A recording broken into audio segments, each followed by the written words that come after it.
ओंकाराय नमो नमः। ओम अभिन्न कृपासागर भक्तबंधु जगतपते अदेश गोपिकांत गुरुस्वामी नमस्ते।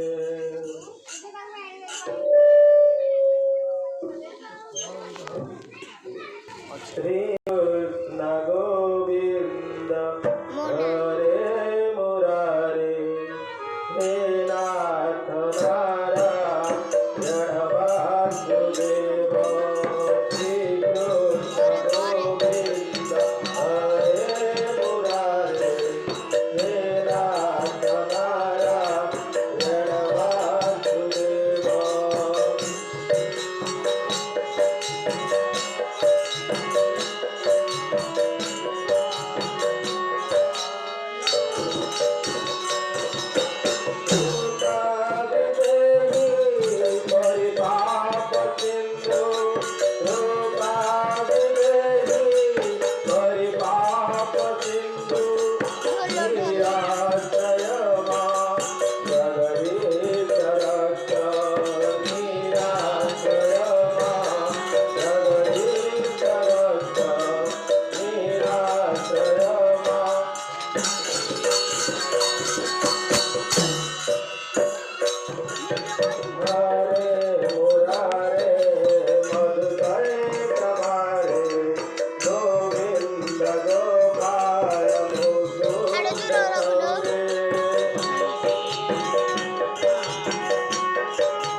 श्री करमल चंद्र जगत गुरु ठाकुर श्री श्री अभिराम परमहंसଙ୍କର अभय पद्मपादरे हे अधमर कोटि कोटि प्रणाम कोटि कोटि प्रणाम। करमल इष्टदेवी जे समस्त मनोकामना पूर्ण करती रूपामयी करुणामयी लास्यमयी हास्यमयी माँ पद्मा सुंदर अभय पद्मपादरे हे अधमर कोटि कोटि प्रणिपात। यमुना कोरिया राधा गंभीरन से प्रभु कृष्णचंद्र अभय पद्मपादरे हे अधमर कोटि कोटि धन्यवाद कोटि कोटि धन्यवाद।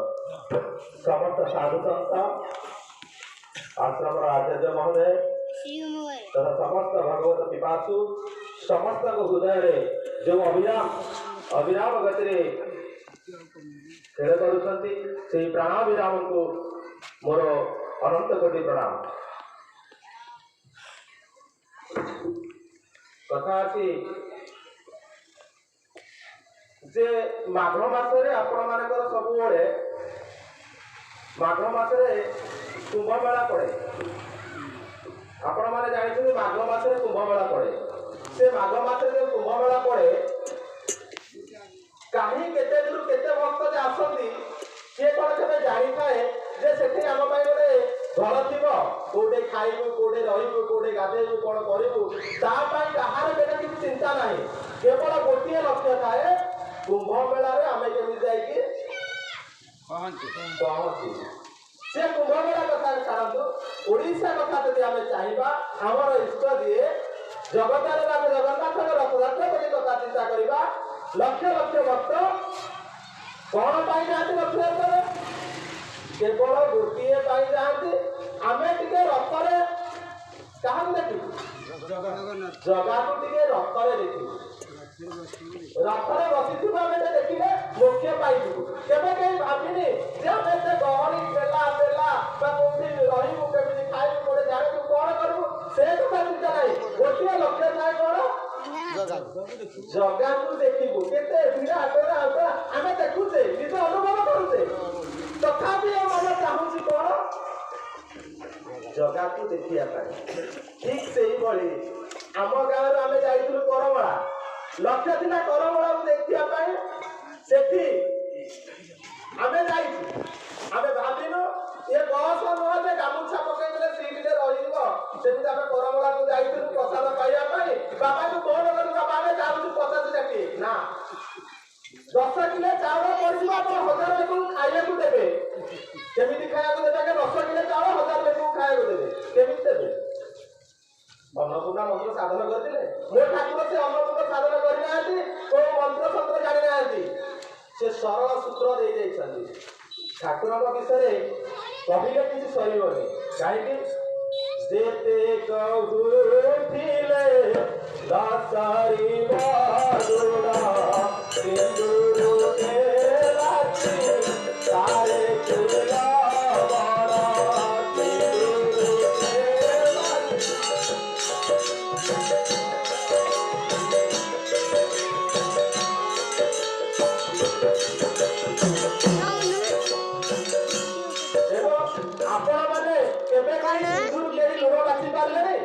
सात समुद्र जो अच्छी लुण कहीं बाछी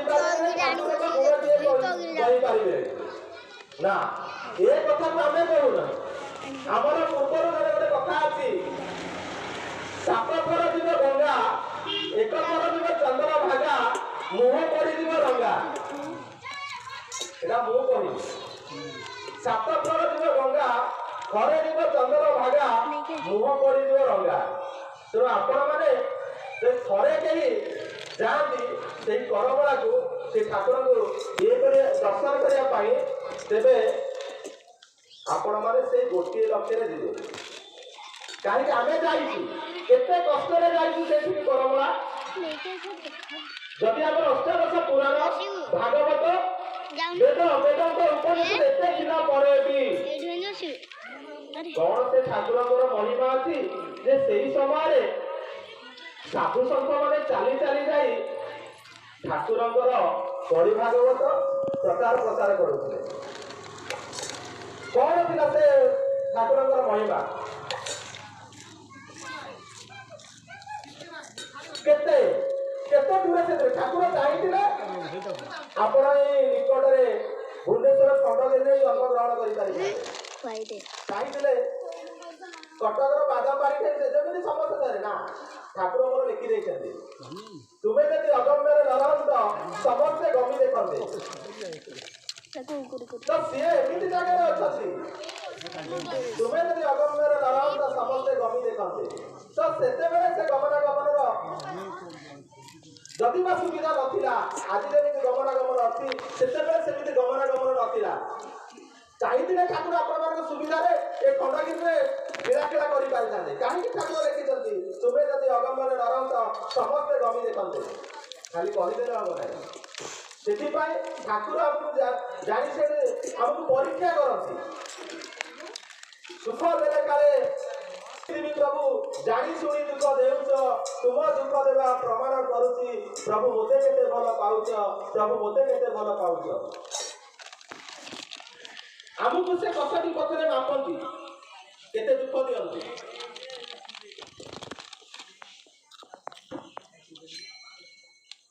ତେଣୁ ସୁଧୀଜନ କହିବାର ତାତ୍ପର୍ଯ୍ୟ ହଉଛି ଏହା କି ଯେ ଠାକୁରଙ୍କର ଯେତେ କହୁଥିଲେ ନ ସରିବ ଗୁଣ ସିନ୍ଧୁରିକେ ବାକି ପାରିଛି ଲବଣ। ତେଣୁ ଆମେ ସମସ୍ତେ ସବୁବେଳେ ଦୋଷ ବୁଝିବାକୁ ବ୍ୟସ୍ତ ରହିଛୁ। ସେ ମହାଭାରତ ଯୁଦ୍ଧ ଯଦି କଥା କହିବା, ମହାଭାରତ ଯୁଦ୍ଧରେ କୌରବଙ୍କର 100 ଭାଇ, ପାଣ୍ଡବଙ୍କର 5 ଭାଇ। ଗାନ୍ଧାରୀକି ପଚରାଗଲା ଯେ ତୁମର 100 ପୁତ୍ର ମରିଗଲେ, ତାହେଲେ ମୁଁ ତ କିଛି ପାପ କରିନଥିଲି, ମୁଁ ଏ ଜନ୍ମରେ କିଛି ପାପ କରିନଥିଲି କି ମୋର ଜାଣିବାରେ ସେମିତି କିଛି ଭୁଲ ବି ହେଇନଥିଲା, ମୁଁ ତେବେ କିଛି କପଟ କରିନି, ଯାହା କରିଥିଲେ ଠାକୁର କରିଛନ୍ତି। ମୁଁ ତ କହିଦେଇଥିଲି ଅକ୍ଷୟ ହେଉ ପୁଣ୍ୟ ଜଗତେ ଧର୍ମର ହେଉ ଜୟ। ମୁଁ ତ କେବେ କପଟ କରିନଥିଲି, ମୁଁ ତ କେବେ କହିନଥିଲି, ମୁଁ କେବେ ପକ୍ଷପାତ କରିନାହିଁ। ପାଣ୍ଡବ ମାନଙ୍କର ଯୋଉ 5 ମୋର 100 ପୁଅକୁ ମାରିଦେଲେ ଠାକୁର, ଅଥଚ ପାଣ୍ଡବ ମାନଙ୍କର ଗୋଟିଏ ପୁଅକୁ ମାରିପାରିଲେ ନାହିଁ। ମୋ ପକ୍ଷରେ ଯୋଉ ଅନ୍ୟାୟ ଅନୀତି ହେଇଛି, ମୁଁ ସେଥିପାଇଁ ଠାକୁରଙ୍କୁ ଅଭିଶାପ ଦେଇଛି। ଠାକୁର ସେଇଆ କହିନଥିଲେ, ଠାକୁର ବୁଝେଇ ଦେଇଥିଲେ ଯେ ଏଇଟା ତୋର ଏ ଜନ୍ମର ନୁହଁ, ପ୍ରାରବ୍ଧ କର୍ମର ଫଳ।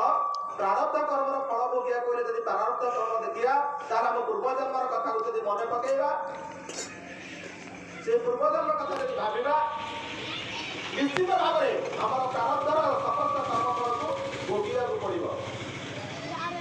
ଠାକୁର ମୋର ଲେଖିଥାନ୍ତି ଯେ ଯାହା କର୍ମରୁ ହୁଅନ୍ତି ନାଶ, ତୁମେ ସାକ୍ଷୀ ଥାଅ ଲକ୍ଷ୍ମୀ ବିଳାସ।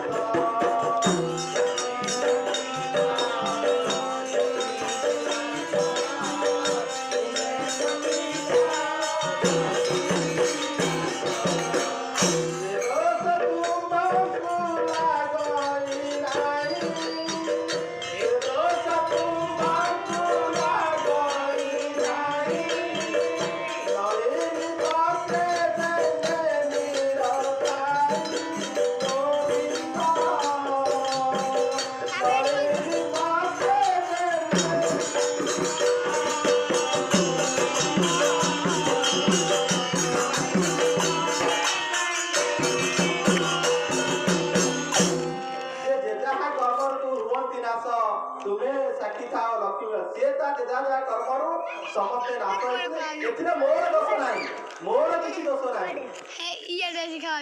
ମୋର ଲେଖିଛନ୍ତି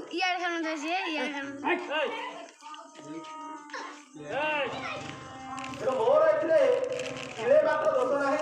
ଯିଏ ଯାହା କର୍ମ କରିଛି ସିଏ ତାହାର ଫଳ ପାଇଛି। ଠାକୁର ଲେଖି ଦେଇଥିଲେ ପ୍ରକୃତି ନିର୍ବୃତି ସମର ଲାଗିଛି ମହାଭୟଙ୍କର।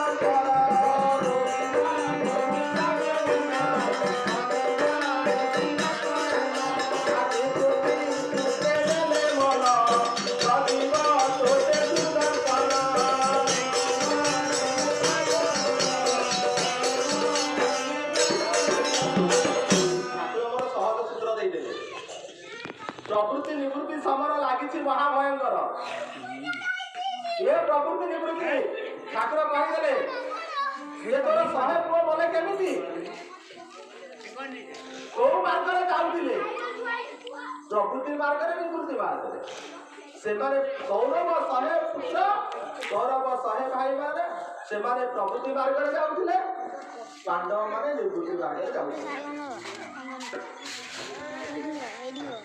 ତେଣୁ ଯୋଉମାନେ ପ୍ରକୃତି ମାର୍ଗରେ ଯାଆନ୍ତି, ଠାକୁର ମୋର ଲେଖେଇ ଦେଇଛନ୍ତି ନା ସହଜ ସୂତ୍ରରେ, ପ୍ରକୃତି ମାର୍ଗରେ ଆମେ ଯିବା ନାହିଁ, ନିବୃତ୍ତି ମାର୍ଗରେ ଆମେ ଯିବାକୁ ପଡ଼ିବ। ନିବୃତ୍ତି ମାର୍ଗରେ ଗଲେ ଜଗିବ ତୋତେ ସୁଦର୍ଶନ, ନିବୃତ୍ତି ସୂତ୍ରେ ଦେଲେ ମନ ଜଗିବେ ତୋତେ ସୁଦର୍ଶନ।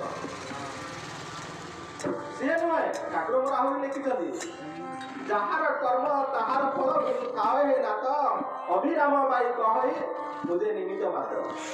ମୁଁ ନୁହେଁ ଯାହା କର୍ମର ଫଳ ସିଏ ହିଁ ଲଭନ୍ତି। ତେଣୁ ଗାନ୍ଧାରୀ କହିଲେ ଏହି କର୍ମର ପାପ ତୁମେ କରିନଥାଅ, ପ୍ରାରବ୍ଧ କର୍ମର ଫଳ ଯୋଗୁଁ ତୁମର ପୁତ୍ରମାନେ ପ୍ରଭୃତି ମାର୍ଗରେ ଯିବା ଯୋଗୁଁ ସେ ତାଙ୍କର ମୃତ୍ୟୁବରଣ କର। ଠାକୁର ମଧ୍ୟ କହିଛନ୍ତି, ଅନେକ ତାଙ୍କ ଅନୁଭୂତି କଥାରୁ ମଧ୍ୟ କହିଛନ୍ତି,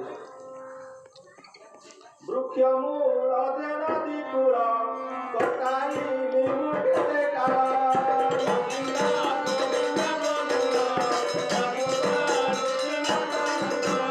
ସଂସାରୀ ମାନଙ୍କର କଲେ ସଂସାର କଥା ଟିକେ ରହେ।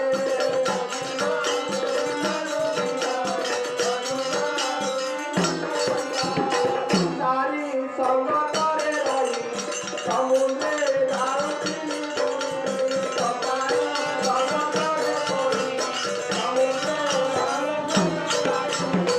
ନାଥ ଉଧରି ଧରିଲ ତାକୁ ସଙ୍ଗରେ ବସାଇଲ।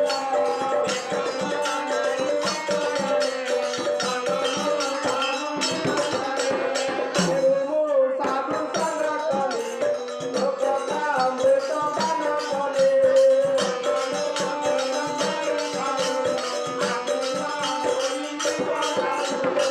ଭାବେ ତେଣୁ ଦେଲି ମନ ଦିଶିଲା ଶୁଭ କଥା ମନ।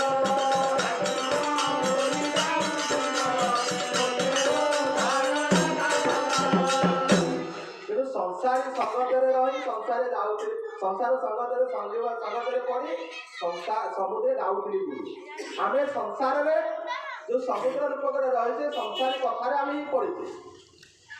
ଏ ସଂସାରରୁ ପାର କରିବା ପାଇଁ ହେଲେ ପାରି ହେବା ପାଇଁ ହେଲେ ଠାକୁରଙ୍କୁ ଆମେ ଯଦି ସେଇ ନିବୃତ୍ତି ମାର୍ଗରେ ଯିବା ତେବେ ସିଏ ଆମକୁ ଉଦ୍ଧାରି ଧରିବେ, ଆମକୁ ସାଧୁ ସଙ୍ଗତରେ ବସାଇବେ ମିଶାଇବେ। ସାଧୁ ସଙ୍ଗରେ ମିଶିଲେ ମୋର ଦୋଷ ଦୃଷ୍ଟି ସଂସାର କମିବ।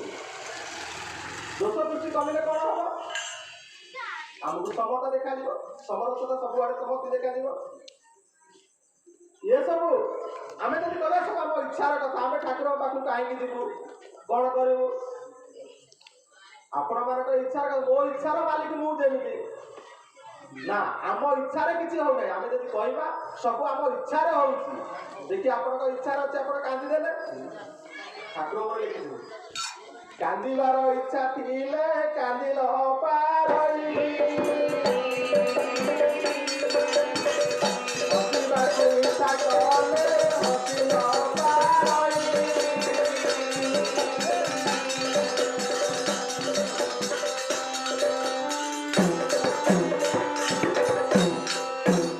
ତେଣୁ କାନ୍ଦିବାକୁ ଇଚ୍ଛା ଥିଲେ ଯଦି କହିଲେ କାନ୍ଦ ମାରୁଛି, ଦେଖି ଆପଣ ଦେଖିବା ଗଲେ ଜୋରରେ ଟିକେ କାନ୍ଦି ପକେଇବେ, କାନ୍ଦି ପାରିବେ? ଦେଖିବା ମୁଁ ହସୁଛି, ହସ ଲାଗୁଛି, ଦେଖିବା ଠୋ ଠୋ, ଦେଖିବା ଆପଣଙ୍କ ଇଚ୍ଛାରେ ଅଛି ସେମିତି ହସି ହବ? ହସି ପାରିବ ନାହିଁ। ନିଜ ଇଚ୍ଛାରେ କେବେ ହସି ପାରିବ ନାହିଁ କି ନିଜ ଇଚ୍ଛାରେ କେବେ କାନ୍ଦି ପାରିବ ନାହିଁ। କେବେ ହେଇନି କି ହବନି। ଠାକୁର ଲେଖିଥିଲେ, ଏଣୁ ମୁଁ ଜାଣିଛି ପ୍ରଭୁ ତୁମର ଆୟତ, କେତେବେଳେ କାଟ ତୁମ୍ଭେ କେତେବେଳେ ସୁତ।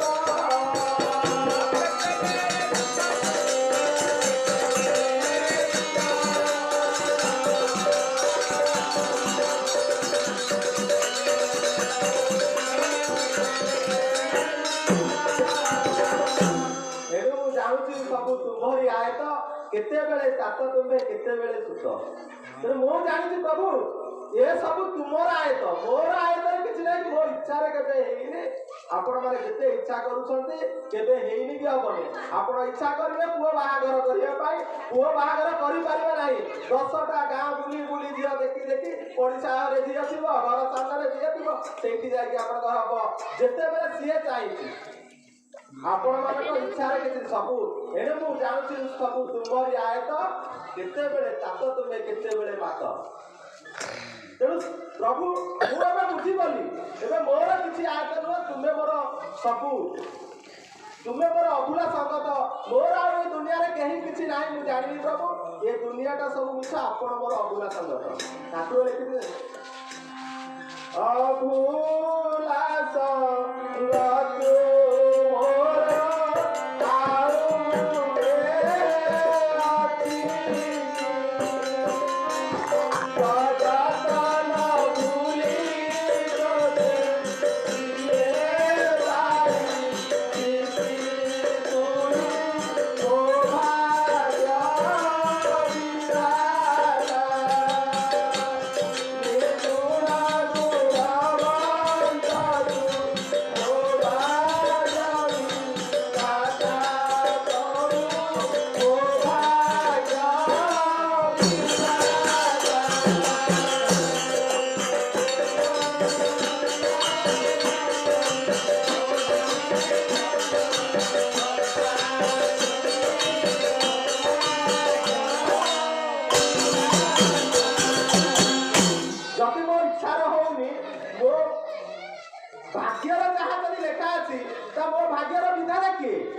ଭାଗ୍ୟକୁ ମଧ୍ୟ ଡର ନାହିଁ।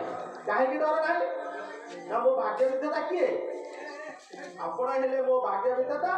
ତେଣୁ ଭାଗ୍ୟ ବିଧାତା ଖାଲି କହିଦେଲେ ହବ ନାହିଁ, ତାକୁ ସମର୍ପଣ କରିବାକୁ ପଡିବ ଠାକୁରଙ୍କ ପାଖରେ। ଏ ନିଜକୁ ସମର୍ପଣ ଯେ ପର୍ଯ୍ୟନ୍ତ ନ କରିଛନ୍ତି ସେ ପର୍ଯ୍ୟନ୍ତ ହେଇପାରି ନାହିଁ।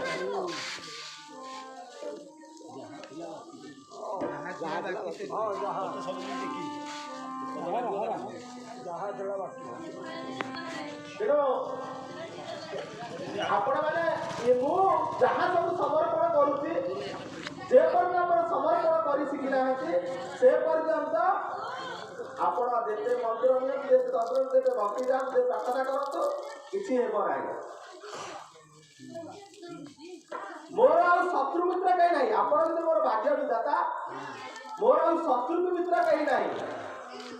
କୋଇଲ ଶତ୍ରୁ ମିତ୍ର କେହି ନାହିଁ ମୋର, ଡରାଏ ମରାଏ ମତେ ମୋର ହୃଦୟ।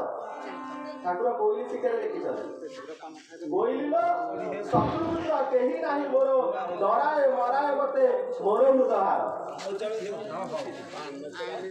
ତେଣୁ ମୋର ଆଉ କେହି ଶତ୍ରୁ କି ମିତ୍ର ନାହିଁ, ମୋର ହୃଦୟହାର। ଯେତେବେଳେ ଆପଣଙ୍କର ହୃଦୟର କଥା କହିବେ, ସେ ହୃଦୟ କଥା ଯେତେବେଳେ ଜାଣିବେ, ସେ ହିଁ ହୃଦୟ କଥା ଆପଣଙ୍କର ଦୁଃଖ କଥା ବୁଝିପାରିବେ। ହୃଦୟ ବେଦନା ପ୍ରଭୁ କେ ବନ୍ଧୁ ଜାଣିବ, ପ୍ରାଣ ବନ୍ଧୁ ଛଡା କିଏ କାହାର। ତେଣୁ ଏ ହୃଦୟର ବେଦନା ଆଉ କେହି ଜାଣିବାକୁ ସମର୍ଥ ନାହାନ୍ତି। ଆପଣ ଯଦି ନିଜ ମନ କଥା କହିବେ, କାହା ଆଗରେ ଟିକେ ଦୁଃଖ ସୁଖ ହେବେ ପରେ, ଆଉ ତୋ ଆଗରେ କହିଦେଲି ଘର କଥା, ତୁ ଆଉ କାହାକୁ କହିବୁନୁ, ସିଏ ଆଉ କାହା ଆଗରେ ଯାଇକି କହିଦେଇଥିବେ। ତେଣୁ ଆପଣ କାହାକୁ କିଛି କହିବା ଦରକାର ନାହିଁ। ଆପଣଙ୍କର ହୃଦୟରେ ଯାହା ଦୁଃଖ ଅଛି କେବଳ ପ୍ରାଣବନ୍ଧୁକୁ ହିଁ କହିବେ, ସେ ଠାକୁରଙ୍କୁ ହିଁ ସମର୍ପଣ କରିବେ। ଖାଲି କହିଦେଲେ ହବ ନାହିଁ। ସମର୍ପିତ କେମିତି କରିବାକୁ ପଡିବ? समर्पित मन समर्पित तन समर्पित मोर इच्छार जीवन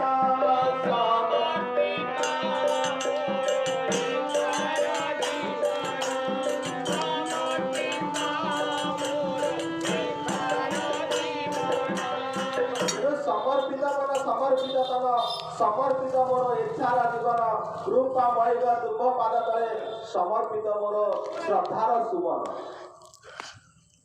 तेणु कृपामयीर पाद तले यदि आमर ए श्रद्धार सुमन को आम छाड़ीदबा, वीडियो करता केमिति श्रद्धार सुमन को छाड़ीबा, केमिति ताको समर्पित करिबा? आपण घरे जानि छथि 15% चार्ज अछि। लक्ष योजनारे गज जेते डाकिथिले, आमे पाठ पढ़ीचे, आमे पुराण पढ़ीचे, आमे प्रार्थना जानिचे, भक्ति जानिचे, सब जानिचे। गज कौन पाठ पढ़ीला? केते योजनारे दिएथिला? लक्ष योजनारे लक्ष योजना से पाठ पढ़ी कि जानि कि प्रार्थना जानि, मंत्र जानि, तंत्र जानि, ताकू केमिति रखिले? ताकू केमिति ठाकुर रक्षा कले? अच्छा आम माने को गज, आमे माने गोटे गोटे गज जदि हम आम माने कुंभीर किए? आम माने को टाणुची ना कुंभीर? किए टाणुची? कुंभीर किए? आमको सबुदिन कुंभीर टाणुची, सबुदिन कुंभीर टाणुची। ए कुंभीर कबलरू आमे रक्षा पाइबा पाई आमे ठाकुर को समर्पित होइछे। एवं यही मन सीना गज हो गला व्यासे प्रचेषा कुंभीर। तेणु मन मन को आम जब गज करदेबा, गज पर मूर्ख करदेबा, से मूर्ख गज जब करदेबा, तेरे जाइए आमको ये माया संसार रे कुंभीर माया, कुंभीर माया रूपक कुंभीर कबलरू मन रूपक गज को उद्धार कर नुह। केते आपण गोटे छोट कथाटे कहबी ठाकुरंकर कथा। आपण साप आ बेग खाऊा देखिए, साप बेग को धरी धरी ना धरिनी? साप जिते बेग को धरी थाए, बेग को धरी जोरदार बेग बचिया चेष्टा कर कहा कबल ସାପ କବଳରୁ ବେଗ ବଞ୍ଚିବା ପାଇଁ ଚେଷ୍ଟା କରୁଛି। ସାପ ଇଆଡେ ଧରୁଛି, ବେଗ ମନେ ମନେ ଭାବିଲା କହିଲା ମୁଁ ଏଇ ସାପ କବଳରୁ ଉଦ୍ଧାର ପାଇବି କେମିତି? ସେ ଠାକୁରଙ୍କୁ ଡାକିଲା ତାରି ଭାଷାରେ, କେ କଟର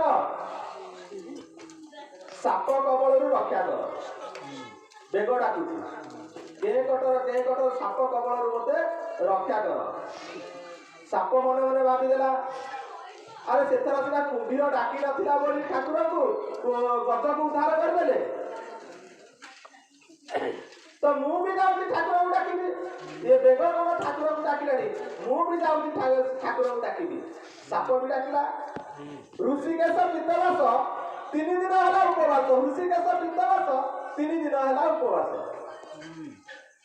ଇଏ ତ ମାୟାଧର। ଆରେ ବେଗ ଡାକିଲା ବେଗକୁ ରକ୍ଷା କରିବି, ସାପ ଡାକିଲା ସାପକୁ କଣ କରିବେ? ସାପ କହୁଛି ପ୍ରଭୁ ଋଷିକେଶ ପିତ୍ତବାସ 3 ଦିନ ହେଲା ଉପବାସ।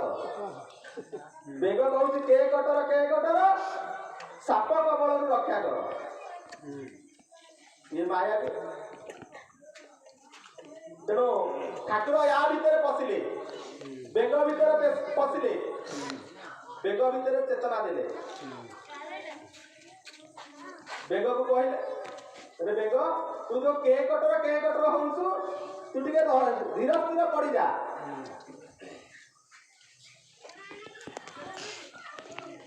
ତା ଭିତରେ ଜ୍ଞାନ ଦେଲେ, ତାର ଚେତନା ଦେଲେ। ଭାଗବତରେ ଅଛି ନା, ମୁଁ ଯାକୁ ହୁଆଇ ସଦୟ ଜ୍ଞାନ ତା ହୃଦୟ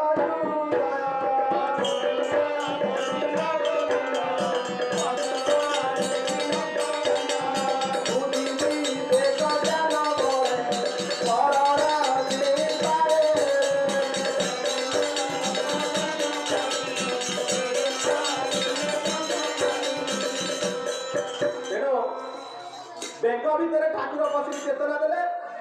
ଇଏ ତ କପଟି, 2 ଜଣ କେମିତି ରକ୍ଷା କରିବେ? ଠାକୁରଙ୍କ ସୂତ୍ର କଣ କହୁଛି? ଠାକୁରଙ୍କ ସୂତ୍ର କହୁଛି କହେ ଅଭିରାମ ବିଜରୂପୀ ପାଦ ପକଳକୁ କୁଣ୍ଡା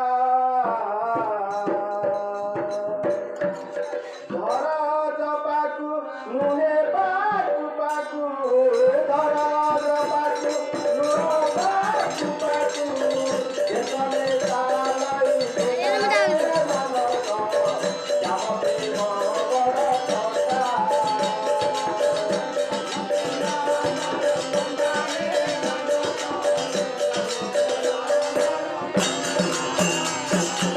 বেগକୁ କହିଲେ ତୁ ଆଉ ପାକୁ ପାକୁ କର ଲାଗି ପାଟି ଫିଟା ନା। ତା ଭିତରେ ଚେତନା ଆସିଗଲା। ଜଳ ଭିତରେ ଚେତନା ଯେତେବେଳେ ପଶିଯାଏ,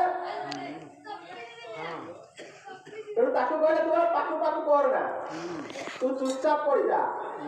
ସାପକୁ କହିଲେ କଣ, ତୁ ଜୋରଦାର ତାକୁ ଧରିଥା, ତୁ କେବେ ତାକୁ ଛାଡ଼ିନା। ସାପ କହିଲା ଠିକ କଥା, ଠାକୁର ତ ମୋ ହୃଦୟରେ ବସିଗଲେ, ତାକୁ ଜୋରେ ଧରିଛି।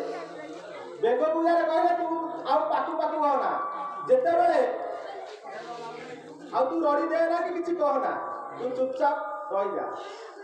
ଅଜପାକୁ ଧରେ, ବାସ୍ ତୁ ତ ଅଟୋମେଟିକ ତୁ କେମିତି ବଞ୍ଚିବୁ ତା କଥା ରହିଲା। ତୁ ଯୋଉ ହଲଚଲ ହେଇଯାଉଛି ସେ ସାପ ଜୋରେ ଧରିଛି। ବେଗକୁ ଜୋରେ ଧରିବା ଯୋଗୁ ସାପ ଆଉ ବେଗ ଭିତରେ ଜୋରଦାର ଲାଗିଛି ଲଢ଼େଇ ନା। ଲୋହି ହଲଚଲ ଫସି ପଥେ ଚାଲ, ଲୋହି ହଲଚଲ ଫସି ପଥେ ଚାଲ, ପଥ ହୋଇ ଚଚରାରେ ମାନକ, ପଥ ହୋଇ ଚଚରା।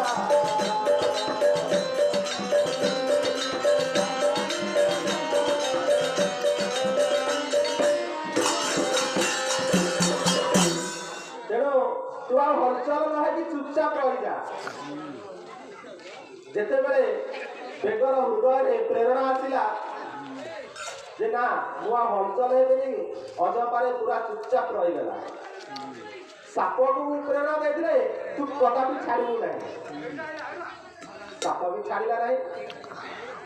କିଛି ସମୟ ପରେ ସାପ ମନେ ମନେ ଭାବିଲା ବେଗ ତ ଅଜବାକୁ ଧରିଛି, ନୀରବରେ ରହିଲା, ହଲଚଲ କିଛି ନ ହେଇଛି।